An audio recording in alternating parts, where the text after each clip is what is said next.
Good morning, good evening, good afternoon to everyone joining us around the world, and welcome to our Distinguished Lecturer webinar series.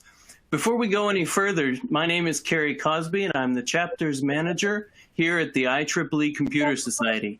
I oversee our more than 500 professional and student chapters around the world and manage our Distinguished Visitor Program. Before we get started, I'd like to take a couple of housekeeping tasks out of the way. You can ask any questions in the Q&A panel. Dr. Bar-Yam will answer as many questions as he can following his presentation. The webinar is being recorded, and the slides and recording will be made available to you within a few days of today's webinar. Today's lecture will cover the current COVID-19 pandemic and describe analysis and modeling of the dynamics of the epidemic and relevant social interventions to predict and anticipate its course and advise all levels of government, communities, corporations, and individuals. Today's speaker is Dr. Yaneer Bar-Yam, president of the New England Complex Systems Institute. I actually had the opportunity to take a course at NECSI with Dr. Bar-Yam titled Anti-Fragility, a User's Manual. Professor Yaneer Bar-Yam received his SB and PhD in physics from MIT in 1978 and 1984, respectively. Since the late 1980s, he's contributed to founding the field of complex systems science, introducing fundamental mathematical rigor, real-world application, and educational programs for new concepts and insights of this field. In developing new mathematical methods and in their application, he has published on a wide range of scientific and real-world problems ranging from cell biology to the global financial crisis. Today's presentation is hosted jointly by the IEEE Computer Society and the Computer Society's Boston section chapter. Representing the Boston chapter today is Peter Major. Thank you for joining us today, Peter. Thank you, Kerry. I'm so glad to be here, and I'm so glad we have an audience listening to us on this important topic. The Boston chapter of the Computer Society organizes its joint seminar series together with the Greater Boston chapter of the ACM. We address a lot of important topics. Next month, we're going to be having a meeting on user interface aspects of voting by mail. Dana Chisnell, prominent user interface researcher, will be talking on that. And you can see current and past meetings, abstracts, and announcements on the EWHIEEE.org website. It's on the slide, which I think you can see in front of you. You can also see abstracts of past meetings there and a few videos and slide decks from past meetings as well. We've had a few meetings on machine learning in the past, one on database user interface by Mike Stonebreaker last spring, and one on the Julia programming environment last spring, all of which have videos available on that website. We're also appreciate the support we've been getting from the Boston section of the IEEE and occasionally of the cultural implications LTN groups and the EMBS groups locally to Boston.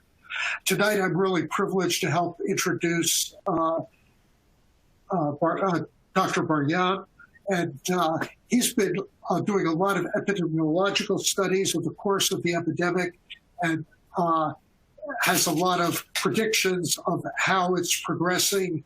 And he's also organized StopCoronavirus.org, an organization of people collaborating both to gather information and to help develop tools to ameliorate and mitigate the epidemic. And perhaps if he tells you a little bit about that, some of you will be interested in helping join him on that endeavor.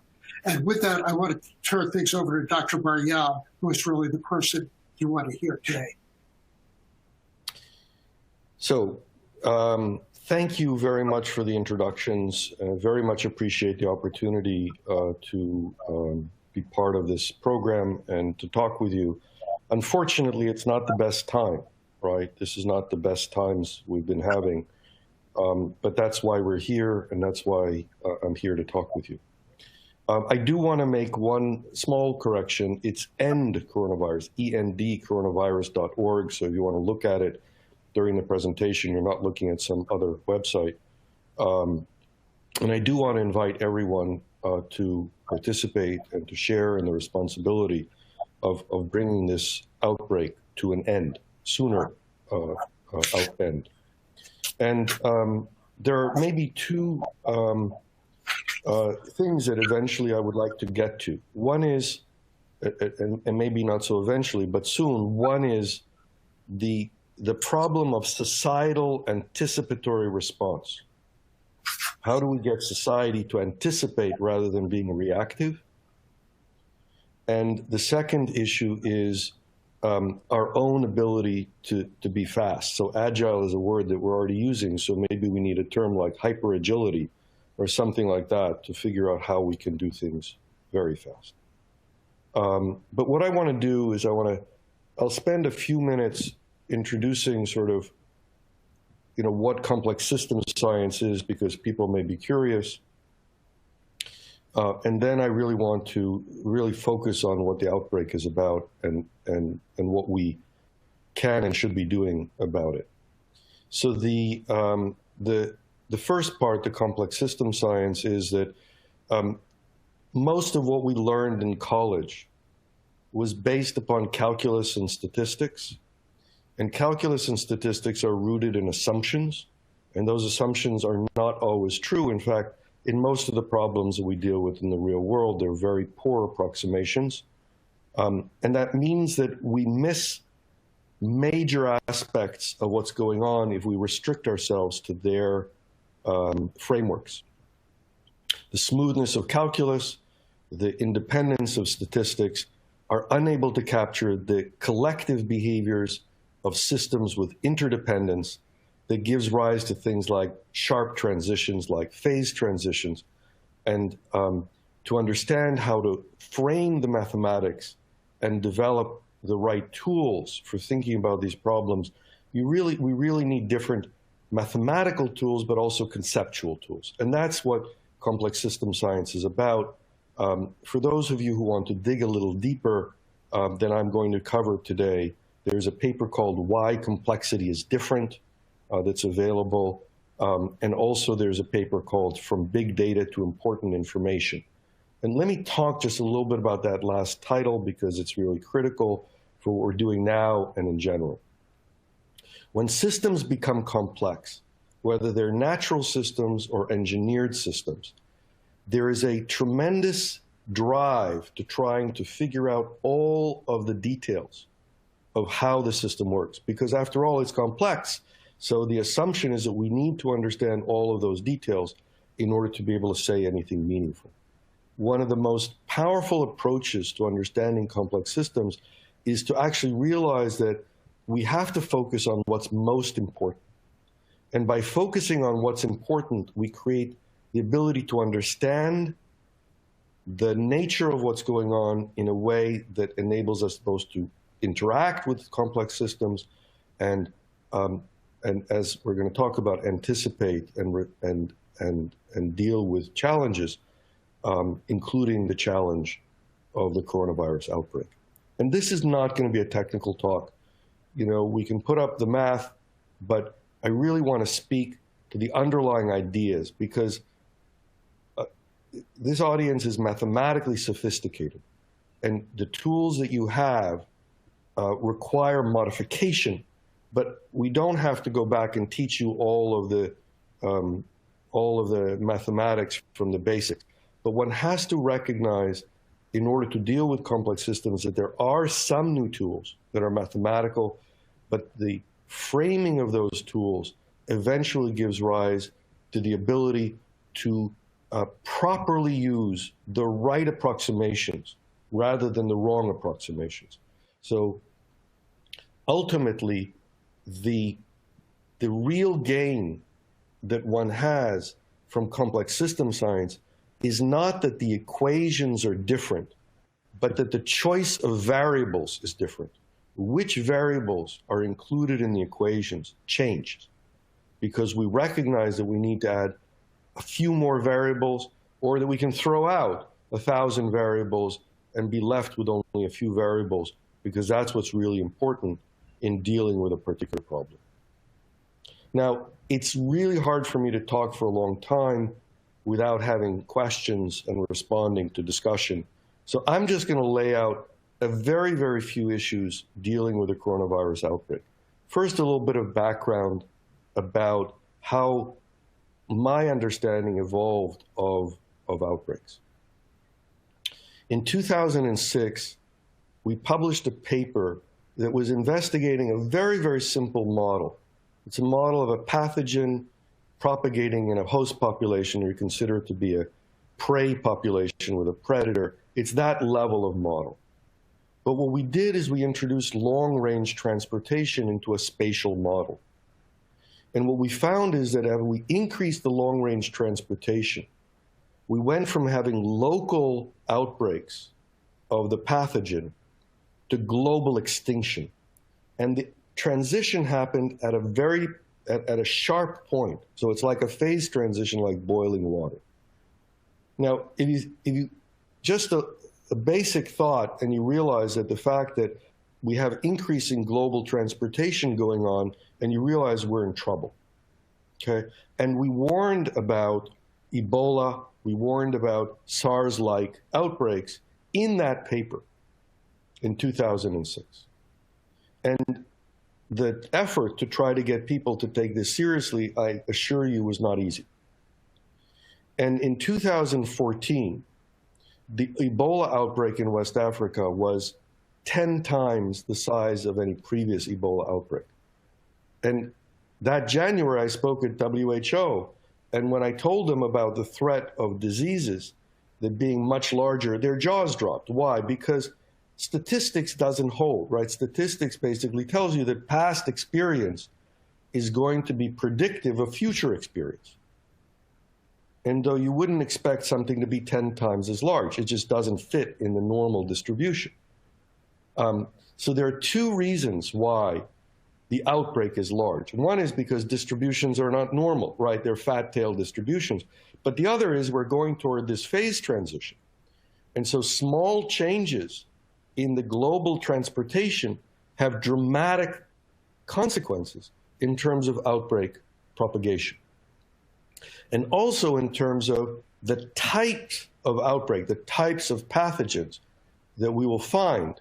And that was really a key message of the paper, i.e. more deadly outbreaks can propagate because they don't give rise to local extinctions, they now give rise to global extinctions. Now, when Ebola happened, which was a couple of months later after this talk at WHO, of course, you don't know. Maybe the usual process will work, but it failed to contain the outbreak. So the usual process is an individually based process where an individual shows up in a hospital, doctor's office, they have symptoms of Ebola, you ask them who did they touch, and you go back into the community and you identify who was in contact with them and you isolate them. And that works if you have a few cases in a rural environment, but once it gets into a city like Monrovia in Liberia with 10 or 100 cases, there's just no way that you can do contact tracing. So what I recommended was to realize that you have to go to a larger scale. So this is a part of a multi-scale view that is central to understanding complex systems and to understanding which variables are relevant in any problem. So you go to the larger scale means you go to the community level, and you basically treat a community as being sick. And in this case, the process that you need to go through is go into the communities. Again, not wait for people to show up in the hospital, and identify those people who are sick and isolate them. They have symptoms, you can isolate them. You go door to door with forehead thermometers. And I was advocating this in the US as a policy matter, talking to the head of the UN response, to people in the National Security Council and so on. But it was taking too long. So I got on the phone, I got a contact to someone who was on the ground in Liberia, and I talked to them mid-September, and I said, why don't you try this? They said, oh yeah, we started doing that 3 weeks ago. So I had nothing to do with the solution to the problem except advocating it. But they actually did it. And there were 10,000 people that died in that outbreak, which is horrendous. It was 10 times as many as before. But the projections were 10 million. So 3 orders of magnitude more. And the outbreak went up exponentially, right? And it went down exponentially and disappeared. It is possible, many people don't understand this, it is possible to get rid of an outbreak. It goes away. We did this several times with Ebola. That may sound like there were multiple waves that people are talking about, but that's not true. It was multiple new introductions of the virus. And SARS was stopped also as a total outbreak.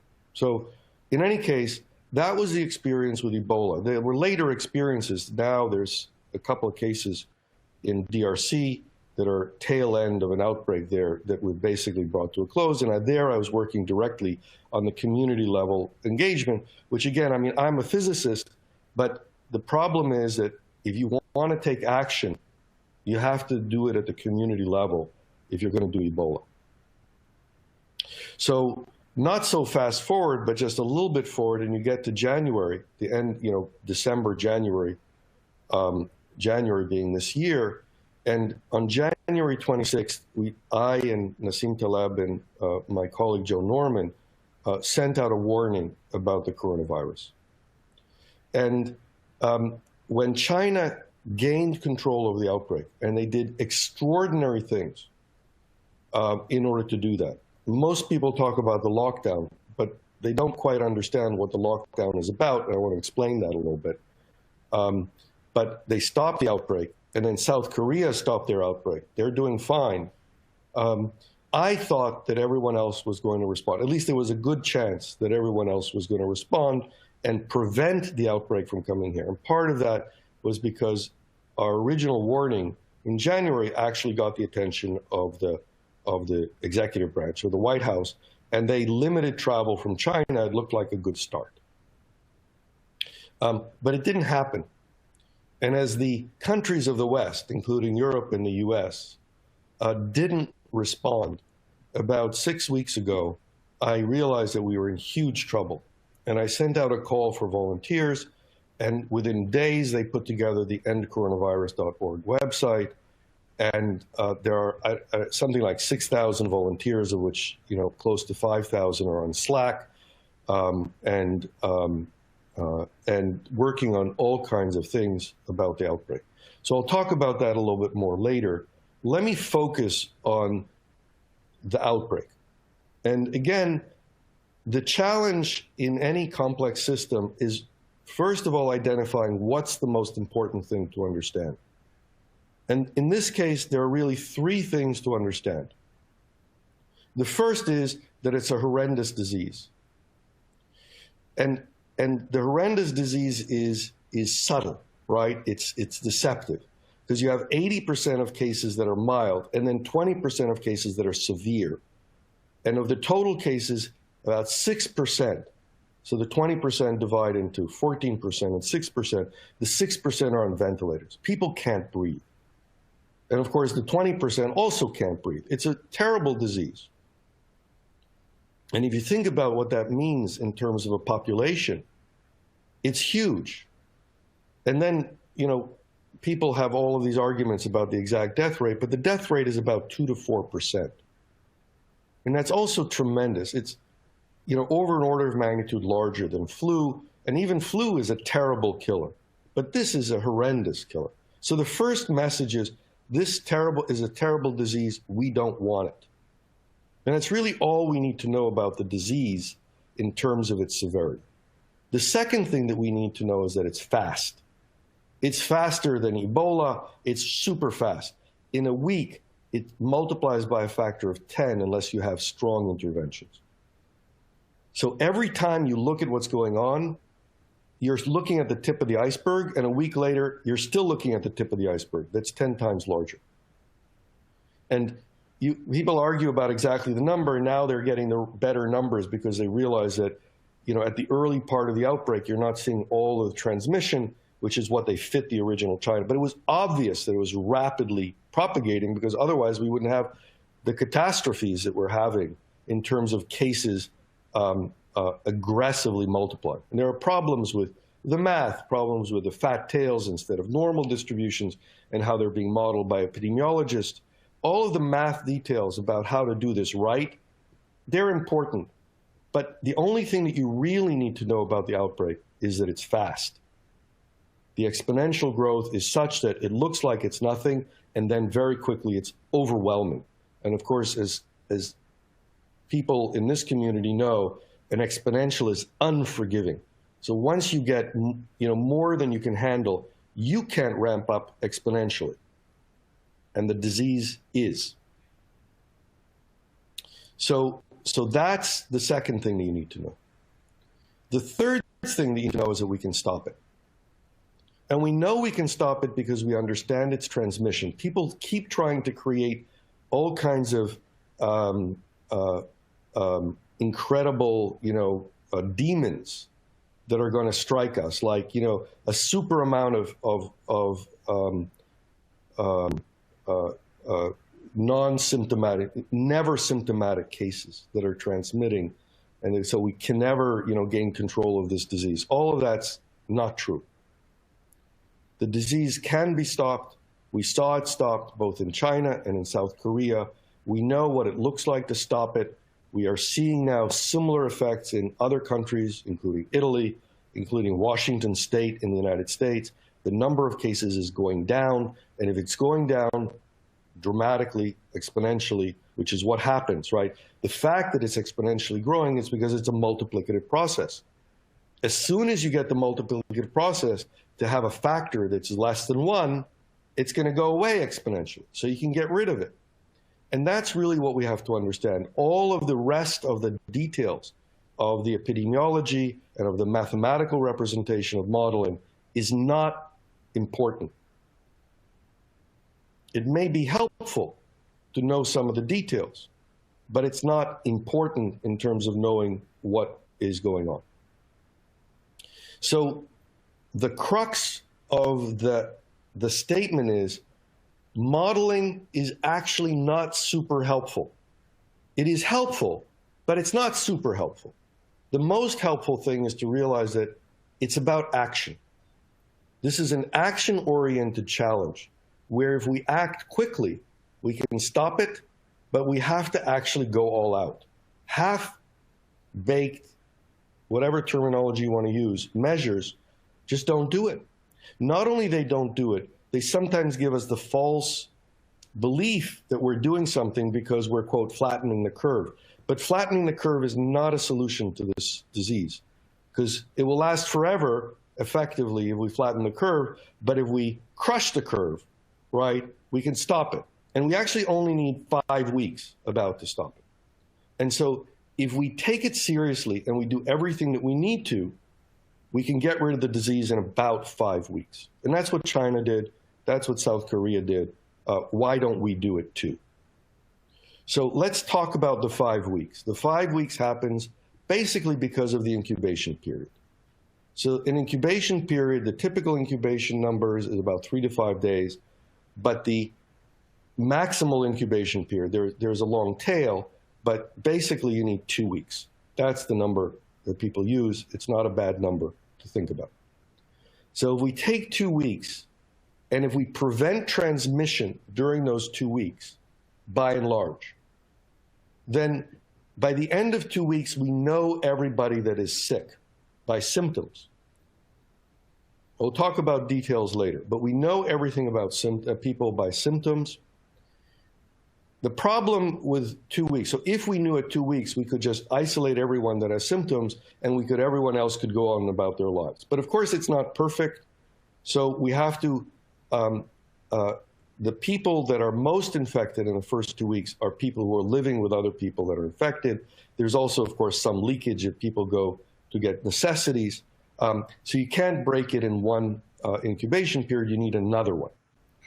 Basically, you need 2 incubation periods. By the second incubation period, if you do things well, it's going down, boom, like, this exponential decline.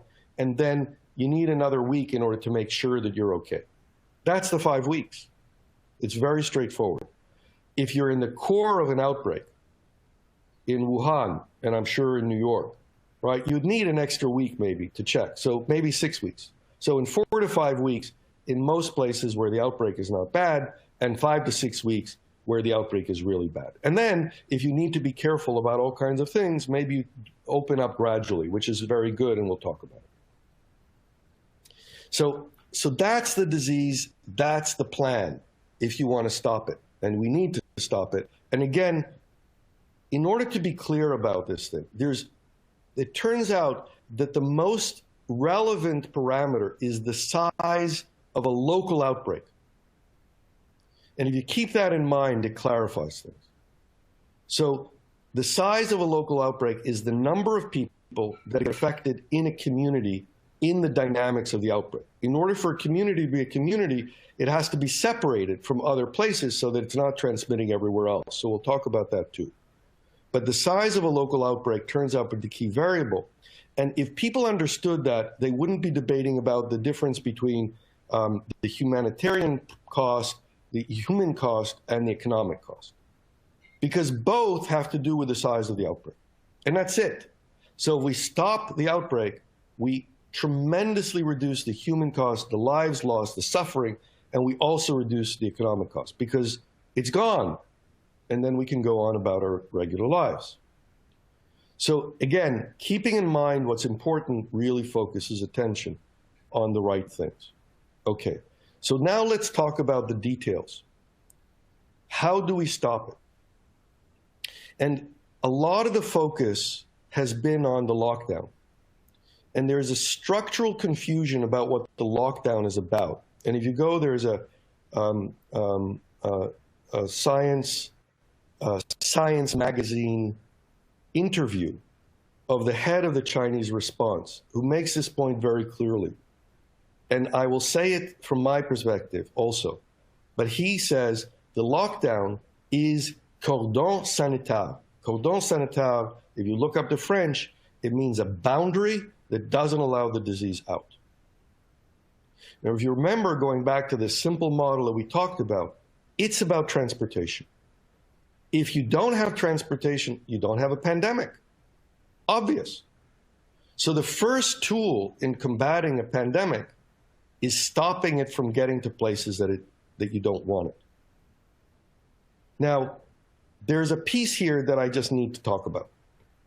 The WHO and CDC and much of the epidemiological community has been focused on the statement that travel restrictions don't work. So I want to explain to you why they say it doesn't work, and then I'll explain to you a little bit about the politics, maybe. And we'll understand a little bit of the behind-the-scenes action here. So let's say you take an epidemiological model where you have an exponential outbreak in one place, and you impose travel restrictions, okay? So now you say, okay, I don't want it to get somewhere else, we're gonna put travel restrictions. Now, obviously, if you make the travel restrictions eliminate any travelers, then you don't have an outbreak elsewhere, and that would be a very boring statement to make.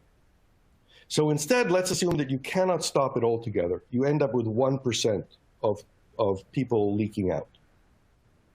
So what happens then? Well, if you have a 10-fold increase per week, after 2 weeks, you have a 100-fold increase inside the local outbreak. And by then, the leakage out is the same as you would have had 2 weeks previously. So you've gained 2 weeks. That doesn't sound like a big deal, so why should we do it? That's the argument.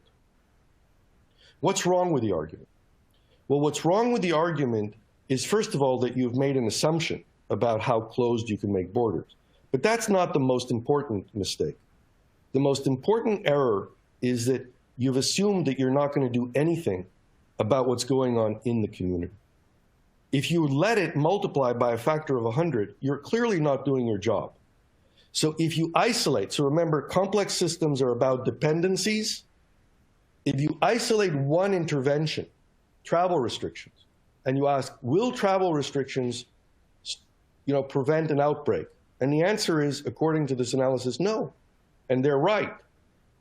But the point is that it's not the only thing you're going to do. So it's the most powerful thing, but by itself, it's not enough. Okay, so that's really important to understand.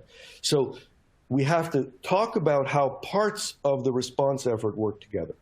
But because it's so powerful, it has to be part of what we're doing. And in China, because they imposed it on Wuhan, they didn't have to deal with the same level outbreak around the country of China. And for a while, we were protected in other parts of the world, but then we sat back and said, hey, you know, all right, we're okay, nothing's happening, until it did. So let's now fast forward to what's happening in Massachusetts. So many of you may be from Massachusetts. Massachusetts is now the third most infected state in the United States, after New York and New Jersey. Notice that Massachusetts is not the largest state by population. Surely it wasn't the earliest state that was infected, right? Washington or California have that distinction. California is doing much better than we are. Why? So today, the governor of Massachusetts stood up and said, it's happening. We're getting the big surge. Our hospitals are in trouble. This is it. Now, let me ask you, why are we getting the big surge? Is it because there's some enemy out there that is going to get us no matter what we do? And the answer is no. It's because of what we didn't do. What Massachusetts didn't do in order to stop the outbreak. And one has to say it clearly. There were other choices that Massachusetts could have made that would have prevented our situation that we have. And it's not because of the external circumstances, it's because of the choices of what we're doing. And that's true everywhere in the world. It's true in France, it's true in Italy, it's true in the UK, it's true in Germany. It is not prescribed by the disease, it is prescribed by our actions, our choices. So one of the things that was also just given today, or maybe I think it was today, was a list of all of the number of cases in every community in Massachusetts. And one thing that you notice immediately is that it's everywhere. It's pervasive across Massachusetts. How did it get that way? And the answer is because we didn't choose to use travel restrictions. It's hard enough for people to think about travel restrictions between here and China. It's hard for people to think about travel restrictions between here and New York. But to his credit, Governor Baker did impose some travel restrictions. He imposed 14-day quarantines for anyone coming into the state. Whether people are observing or not, I don't know, right? But that's the principle, that's the idea. But if we had done it within the state, then only the places that had cases initially, or even not the state at all, because we didn't have any cases to begin with, would be here. And then wherever we had those cases, we would first of all have many fewer cases because they wouldn't be elsewhere. And second of all, we would be able to focus all of our energy and wipe out the outbreak in those locations. But we're not doing it. And we're still not doing it across the country in any kind of systematic way. So travel restrictions is number one. Number two is social distancing. Social distancing, which we're calling the lockdown, is basically preventing transmission in the community. So people are not supposed to go out and party. They're not supposed to be in big gatherings. That's obvious. You don't want super spreader events. But beyond that, you don't want any transmission at all. Because this disease is so severe and you want to stop it as quickly as possible, people should basically stay at home. If they go out to get necessities, we have to do so carefully. And we have to make sure that there's no transmission. So that's what people are calling the lockdown. I'm calling it that way too, because that's the common terminology.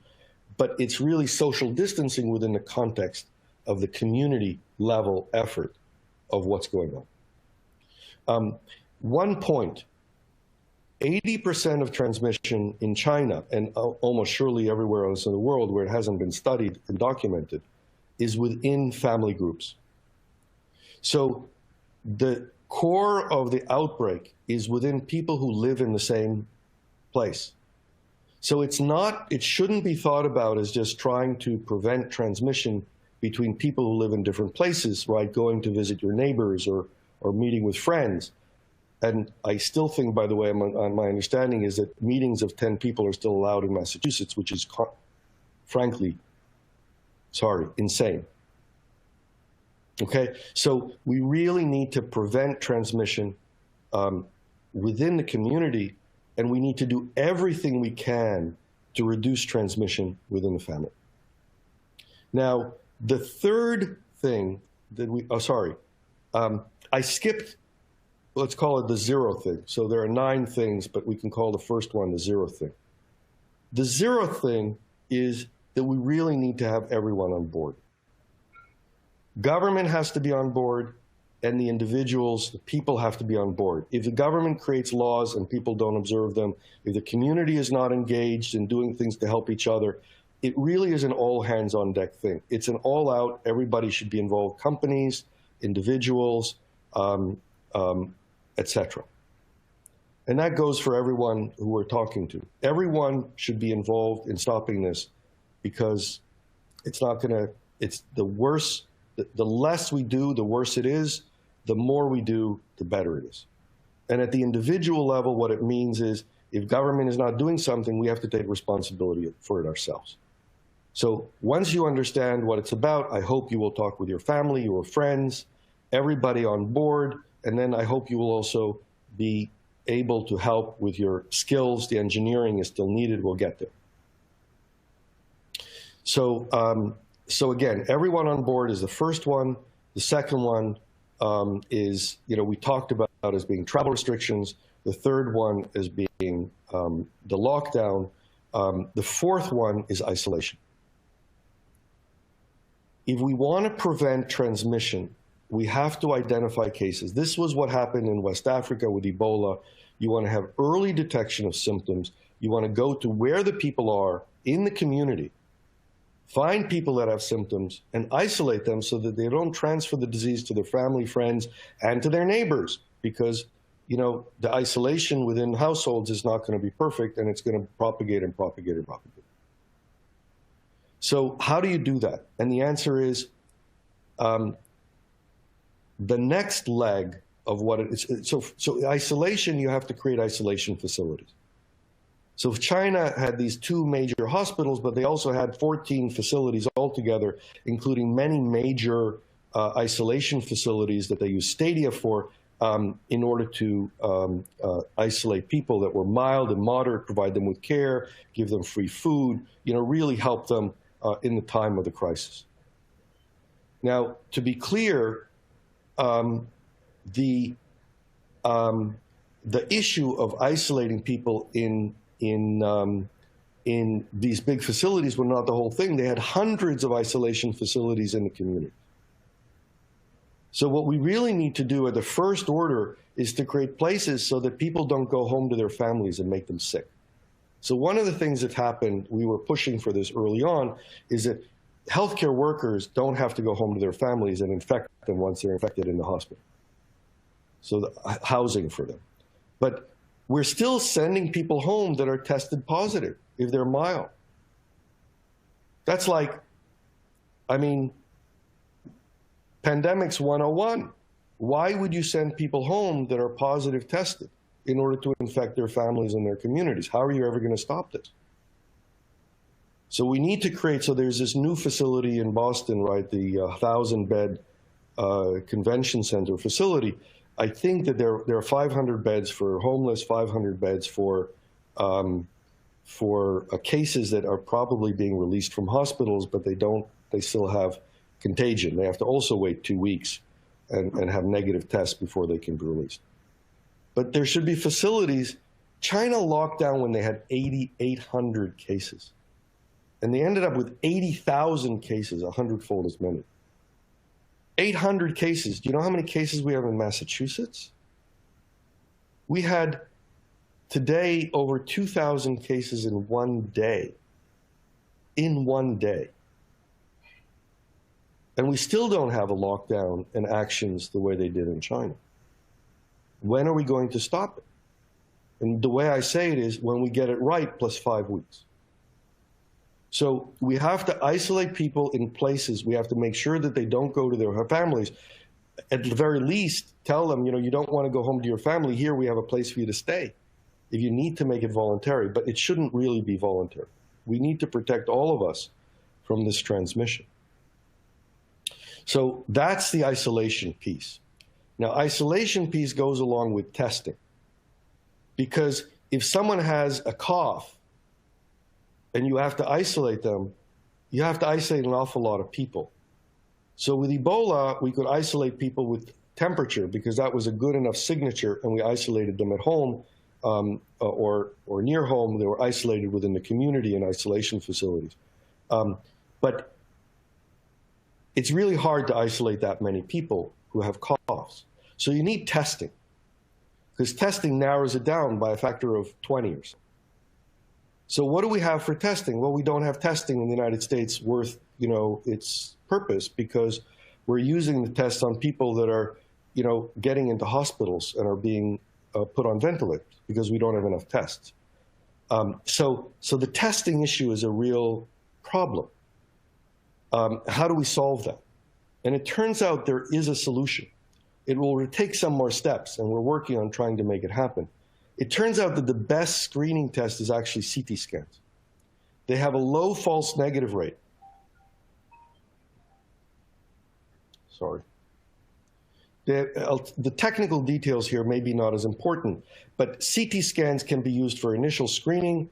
They have a low false negative rate. They can be done before symptoms even arise. And you want that because you're going to do contact tracing. The people who are in a household with someone who has symptoms or test positive, you want to test. So all of that stuff can be done with CT scans, and we have tremendous capacity to do CT scans. You can do them in, basically 5 minutes, 5 to 10 minutes.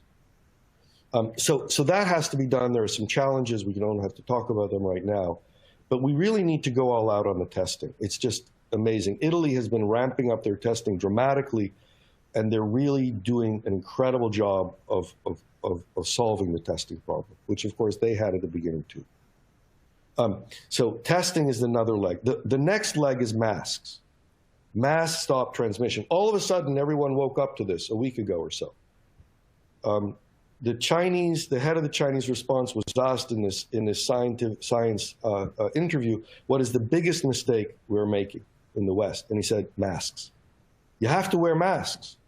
And if you look at countries that wore masks, the transmission is much lower. And people go to this logic and they say, hey, you only reduce transmission, susceptibility by 40%. It's 60% effective.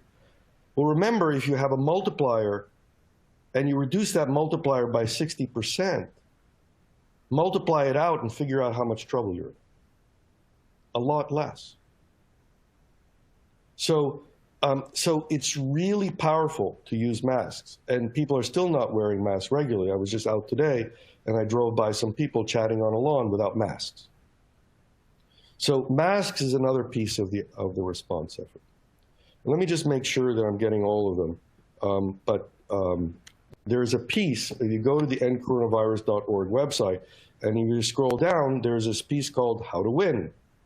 And right next to it is this piece called 5 weeks and why 5 weeks. So you can look at all that. So let me go through the last few of this.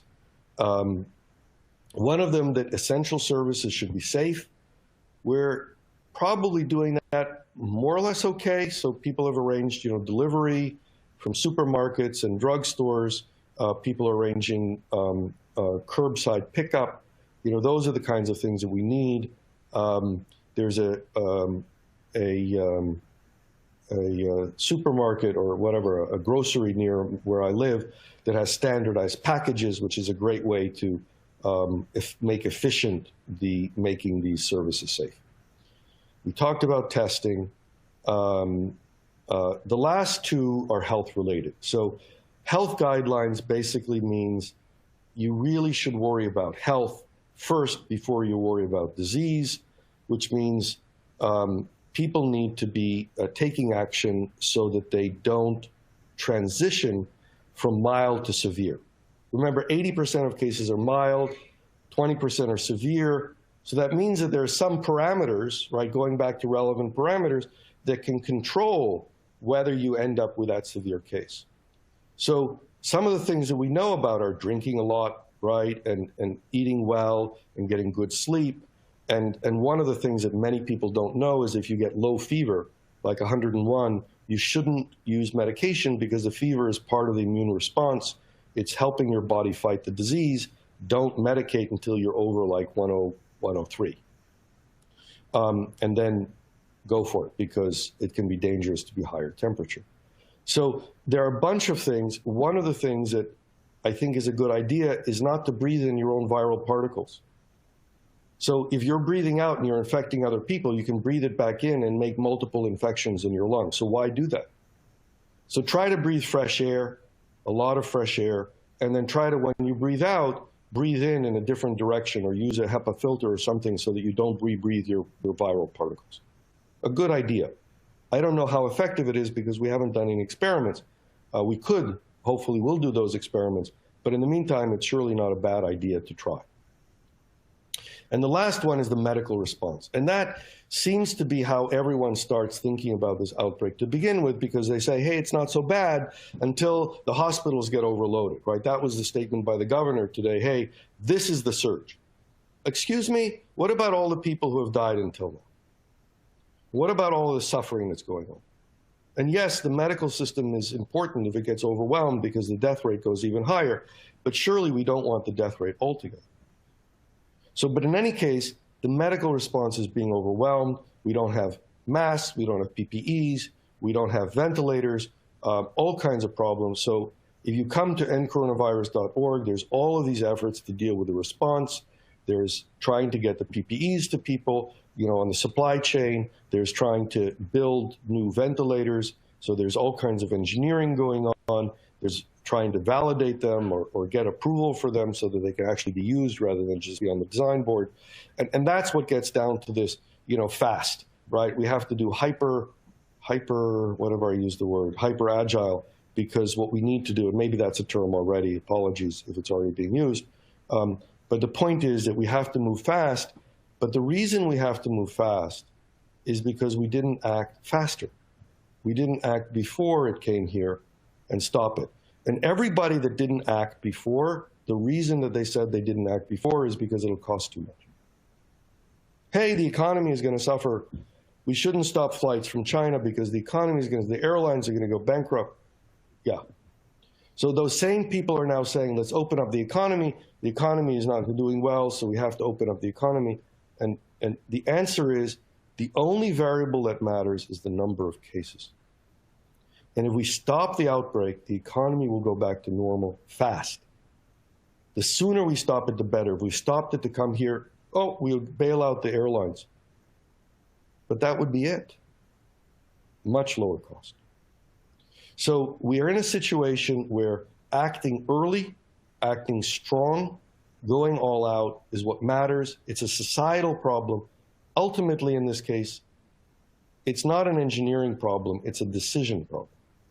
There will be engineering things that need to be solved, many of them due to the stresses of the fact that we didn't get it right in terms of the societal response.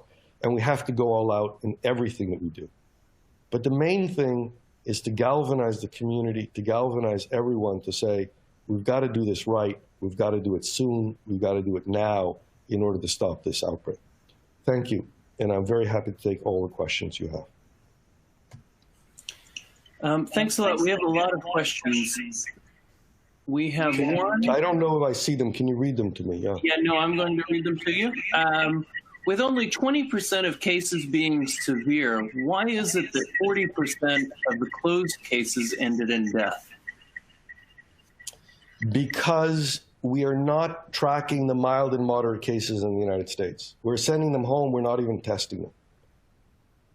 We don't have enough tests. So the positive test rate in the United States is at 20%. That's terrible.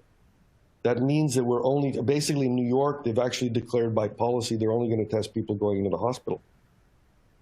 So we're way behind in testing. So there are a lot more cases that we're not reporting that are symptomatic. And we're simply not putting them on the books. Does that answer your question? By the way, the positive test rate now in Italy is down to 8%. The positive test rate in the UK is like 40%. The positive test rate in South Korea, they were doing this drive-by testing, rapid testing, was down during the outbreak. There was down at 4%. Next question. Yes, the next question is your message so clearly presented, thank you, being heard by the people who have socio-political influence, e.g. Juliet Kayyem at NKS, Senator Markley, Governor Baker, Governor Cuomo, Senator Schumer, etc.? The answer is not enough, otherwise we wouldn't be here.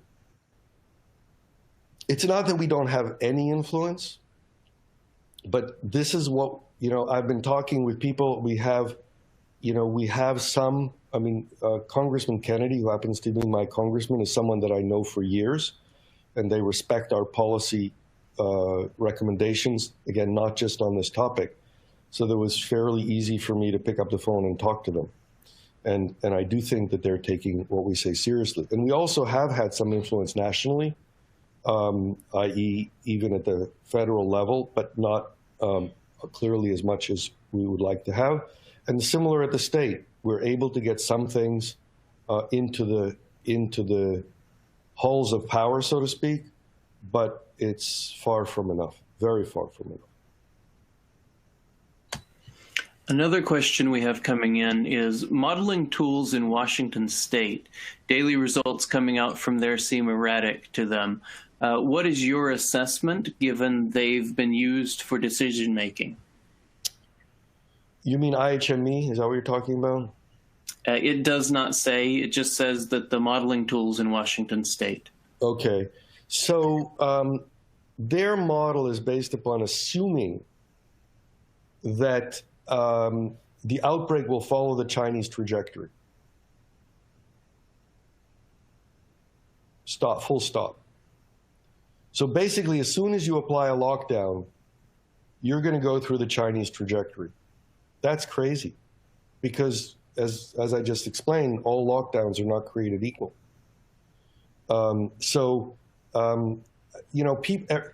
Here's the thing that seems to be happening. The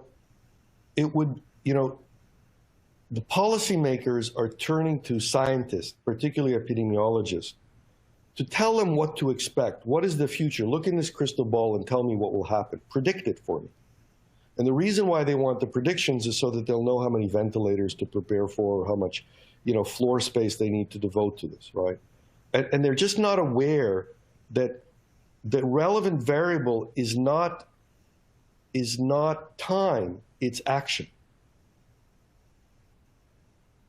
That what they do actually controls.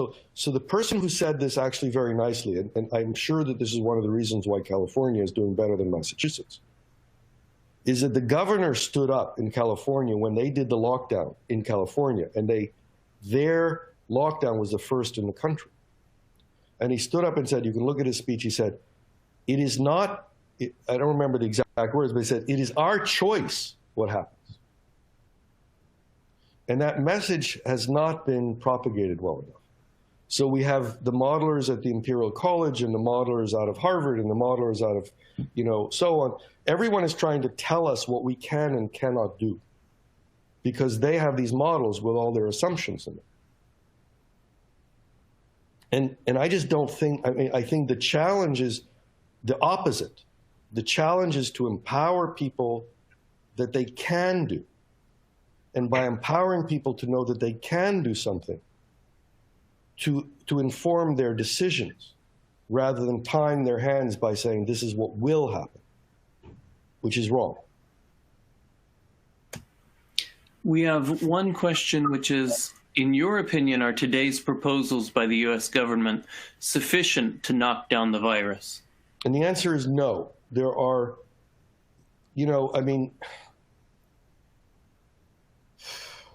so it might lead to a decline, but it's going to be a really slow decline. And why would we want to do that to ourselves? So the key pieces that are not being done are, number one, isolation. We're sending people home to their families, and it's crazy to do so. And it's not just that I know that from a, how do you say it, from a scientific perspective. I know that because I'm being told this of people that are going home and infecting their families. It's all over.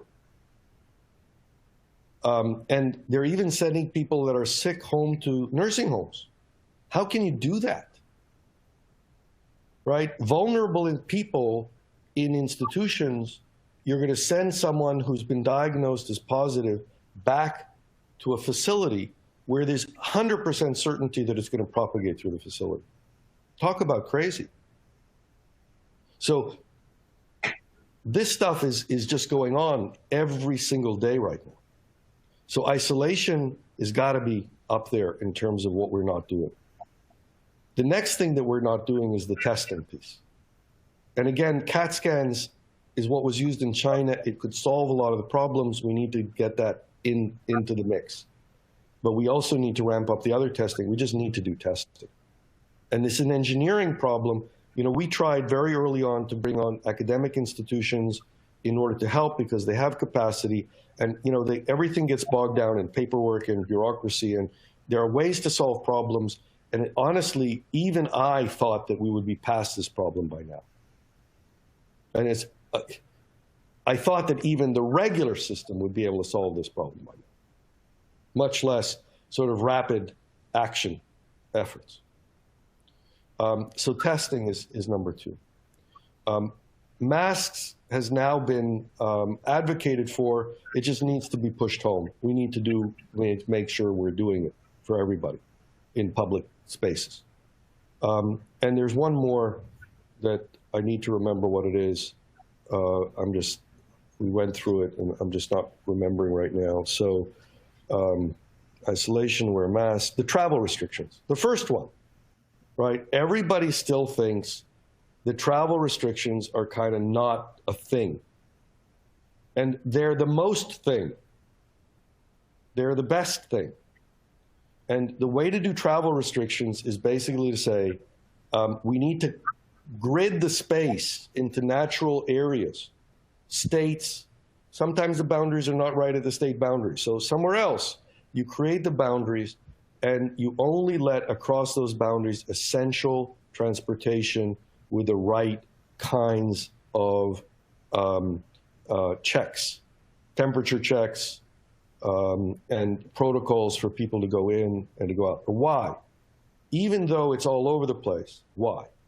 And the reason is because it's still not everywhere the same. And if you can suppress it in the place where it's less and get free of it earlier, it's a huge win. And people are now talking about opening up the economy. Well, the way to open up the economy is to have places that are not infected, not have the disease and start opening up. Where would you do that? Well, there are parts of northern New England that are clearly doing much better. There's North Dakota, right? There are places where there's less disease, but if you're going to open it up, you can't open it up unless you prevent people from bringing the disease in. So this is the tail end of the process, where it's clear that you need to have travel restrictions in order to move past the disease in any kind of way. What are you going to do? Wait until the whole country is free of the disease and then all of a sudden lift off the regulations? That's crazy. So instead you impose travel restrictions and you raise them geographically using a protocol that makes sure that you don't end up with the outbreak. And this is one of these things where everyone talks about, hey, there's going to be a second wave. All of these are not spatial models where you can suppress it locally, get rid of it, do your checks, make sure you don't have it, and restart it progressively in different areas. That's really the right way to end it. It would have been the right way to stop it from the beginning, but as long as, you know, we are where we are, let's do it now and make it so that we can stop the outbreak as soon as possible. So those are the four issues. Again, it's the isolation, it's the testing, it's pushing home the masks, and it's the travel. Always the travel. Next.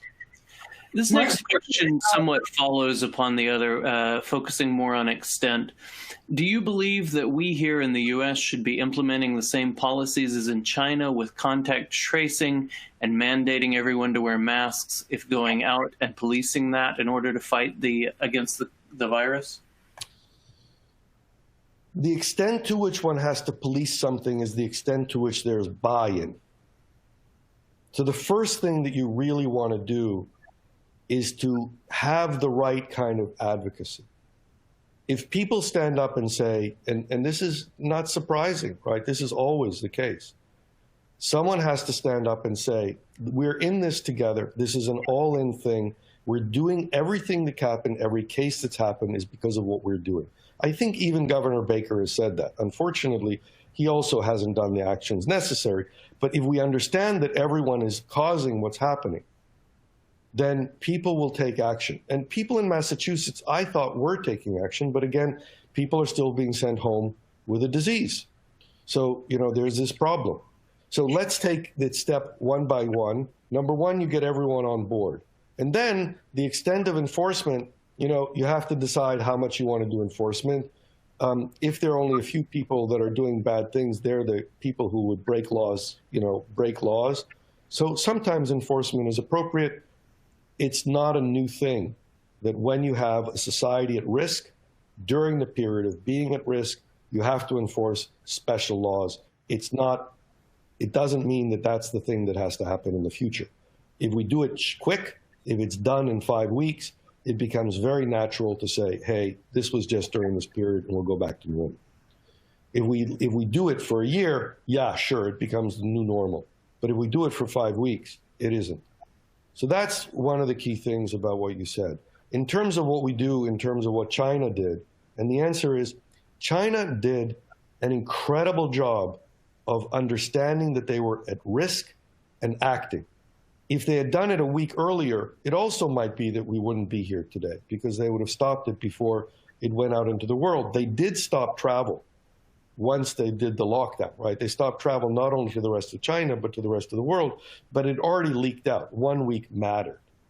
So they made mistakes. They're surely not perfect, but they did go all out and they did sit down and say, okay, what do we have to do in order to get rid of this disease, and went through all of the steps that I know, and they embellished on them in order to make this work.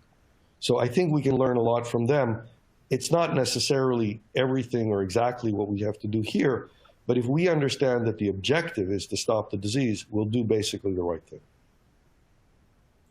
Brandon Salmon had a question about what sort of test rate would be sufficient, and I'll also add what kind of tests, fever tests, DNA tests, or should we also add a test of someone's ability to smell or taste?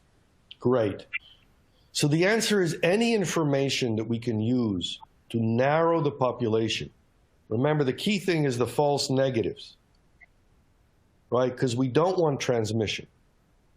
So there's a paper that I have on our website. I think it's only on the New England Complex Systems Institute website, but if you go to NECSI.edu, NECSI.edu, and there's a banner about stopping the outbreak. There's a page there that has a lot of stuff on it. And one of the things is how massive testing can stop the outbreak. But the key part about that paper is not just that it talks about the massive testing, but it frames testing in the context of narrowing the population that you need to isolate. Okay? So if the only thing that you have is symptoms, then you isolate based on symptoms. If the only thing that you have based is geography, people are sick in this community, but we don't know who's sick there, then you isolate based on geography. That's the cordon sanitaire, right? You isolate based upon the information that you have. So the point is that, so now what is the testing rate that we need? We need to have a testing, amount of testing that expands to be the cases that we have, the suspect cases that we have. So in principle, the suspect cases now is based on symptoms. We know that prior to symptoms, people can already be infectious. So there's advocacy of doing testing of the population even if they're not symptomatic, but that depends on the context. If we have a lockdown that is reasonably effective, then the people that are likely to be sick are the people that are the close contacts of the people that are infected. So we can narrow to the close contacts of the positive tested results. So we start by testing based on symptoms, and when we get a positive result, then that household we also test. And that makes the amount of testing much, much more reasonable than the millions, tens of millions, or hundreds of millions that people are throwing out there.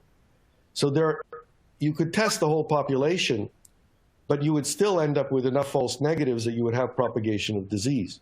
So the core is to understand that these steps are complementary to each other, and if you use them effectively together, then testing becomes one of the things that you're doing, not the only thing that you're doing to stop the outbreak. Next. Would a federal response action, i.e. assisting in making sure the PPEs, equipment, testing, et cetera, are done or supplied to the states, benefit the country at this point? So any effort that is directed at stopping the outbreak is beneficial. And sure, the federal government has a tremendous amount of capability to do good things that will help. But given the current situation, there's nobody that we can assume that will act. Not your neighbor and not your federal government. So those who are willing, those who are able, those who are ready to do it, have to do it. And that's us, right? So everyone who votes in, I'm in, should take every action that they can. And that doesn't just mean what they themselves individually can do, but the fact that they have influence over family and friends and whoever they can talk to, whether it's in government or other places.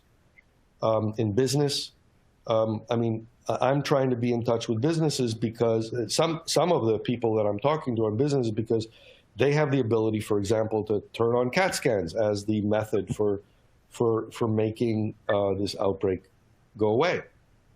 And businesses have policies for their employees, which turn into being some of the things that make this outbreak go away. So sorry. Can you comment, Michael McDonald would like to hear you comment on the role of statistics and AI to determine how to concentrate testing in particular areas to make it more effective. Yeah, it can help. The first thing that we have to understand at this point is there is this invisibility. Right, we have to start testing before we get the information that enables us to apply the statistics, basically.